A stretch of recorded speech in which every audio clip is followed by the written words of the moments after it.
Assalamualaikum warahmatullahi wabarakatuh. Nama saya M. Agung Prastio dan video ini adalah video UTS mata kuliah sistem operasi. Di sini saya akan mempresentasikan tentang trade, lebih mengarah ke model dari multi trading. Langsung aja kita masuk ke materinya. Nah, apa itu model multi trading itu sendiri? Multi trading ya. Model multithreading adalah sebuah sistem yang memungkinkan setiap program yang dapat dipecah ke dalam thread-thread yang kemudian dapat dijalankan secara terpisah oleh sistem operasi komputer. Maksudnya gimana? Maksudnya adalah ini adalah sebuah sistem yang memungkinkan setiap program atau sebuah aplikasi yang menjalankan sebuah program. Nah, aplikasi yang menjalankan sebuah program tadi, programnya akan dipecah-pecah menjadi sebuah thread ke dalam sebuah thread ya. Nah, kemudian kalau sudah dipecah nanti akan dijalankan secara terpisah oleh sistem operasi atau sistem komputer tadi. Nah, sistem operasi itu dijalankan atau kita kenal dengan istilah kernel. Untuk ilustrasinya nanti seperti ini. Jadi di sini ada aplikasi, ya kan? Kemudian di bawahnya ada kernel. Aplikasi ini kita anggap sebuah program atau kita menjalankan program ya kan. Nah, kernel itu adalah proses dari sebuah sistem operasi itu sendiri, di mana sistem operasi ini menghubungkan dari aplikasi ke hardware seperti CPU, memori, dan device lainnya agar aplikasi ini bisa berjalan. Nah, aplikasi ini kan melewat kernel atau sistem operasi ini agar bisa diproses dari hardware-nya itu sendiri. Kita lanjut. Nah, kemampuan seperti ini juga termasuk dalam multitasking aplikasi. Nah, dalam komputer atau dalam HP kita sering juga menggunakan banyak aplikasi secara bersamaan.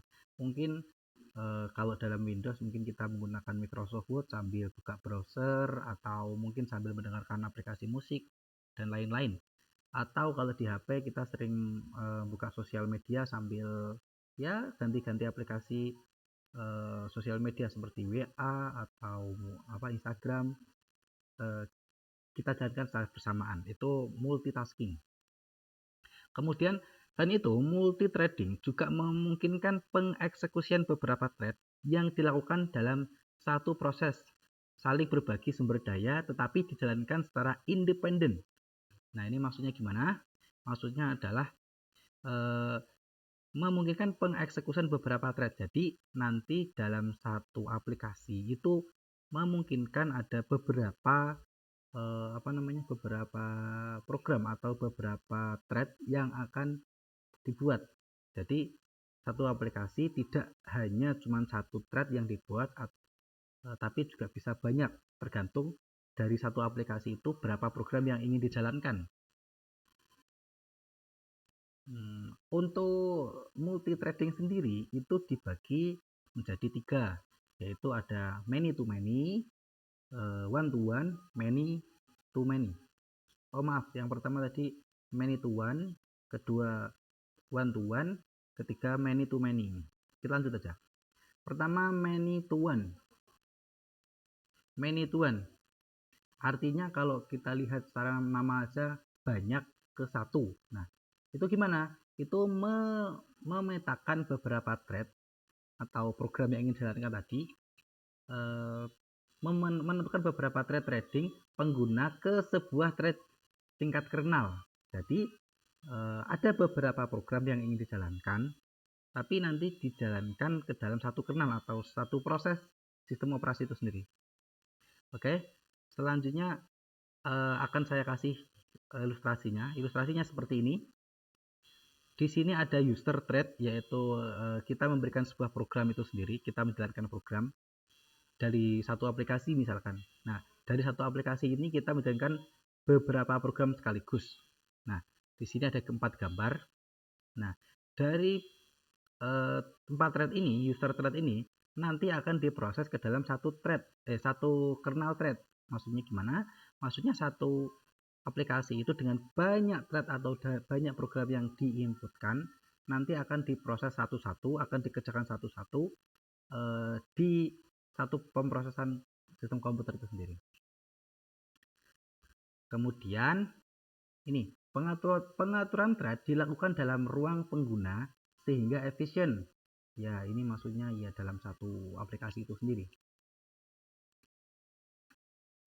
Kemudian hanya ada satu thread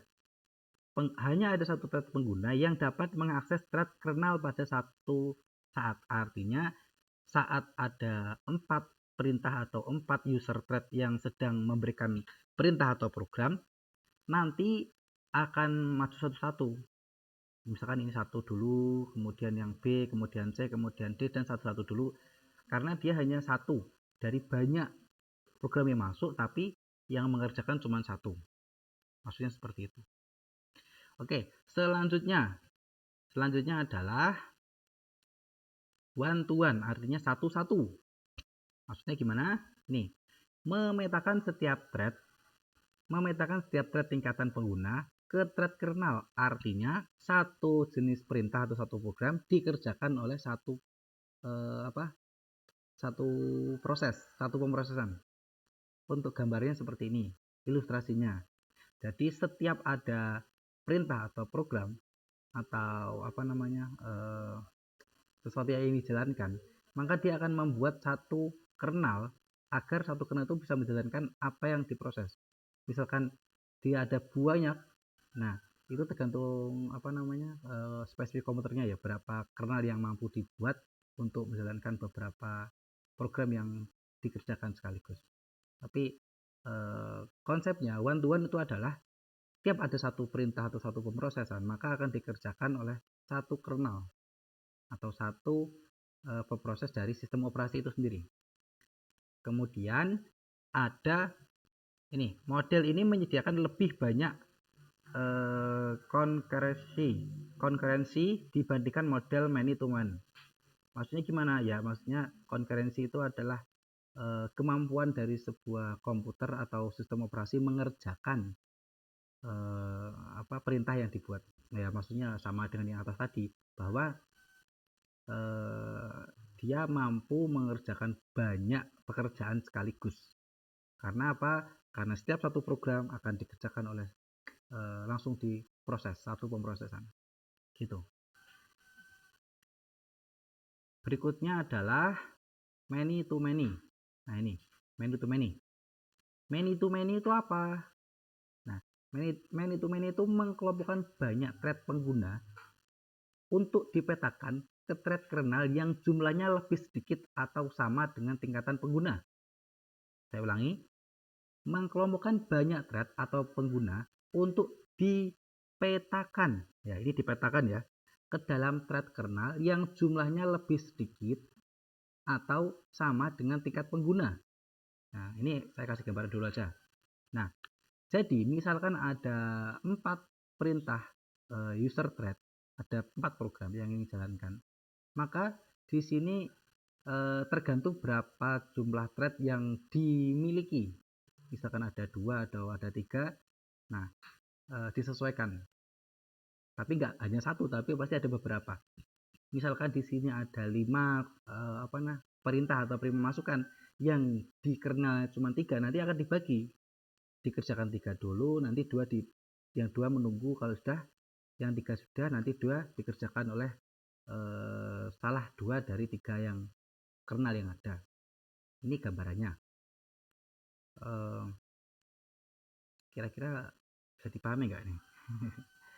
Kemudian ini mengizinkan sistem operasi untuk membuat sejumlah thread kernel. Maksudnya gimana? Tergantung dari program yang keluar. Jadi misalkan satu program aplikasi itu membutuhkan banyak kernel, ya kan? Nah, sistem operasi itu mengizinkan untuk membuat kernel sebanyak mungkin selama hardware-nya mampu, ya. Selama hardware-nya mampu. Kalau nggak mampu ya nanti dibatasi. Tapi konsepnya seperti itu. Sebanyak program apapun yang diberikan, sistem operasi akan membuat banyak kernel, ya, akan membuat banyak kernel semampunya hardware-nya. Maksudnya bagaimana program itu dapat diselesaikan oleh banyak pemroses sekaligus. Ya, sepertinya sudah selesai ini materinya. Oke, sudah selesai. Oke, dari saya akhiri dulu. Kalau ada kesalahan saya mohon maaf yang sebanyak-banyaknya. Semoga video ini dapat memberikan manfaat pada banyak orang. Saya akhiri. Assalamualaikum warahmatullahi wabarakatuh.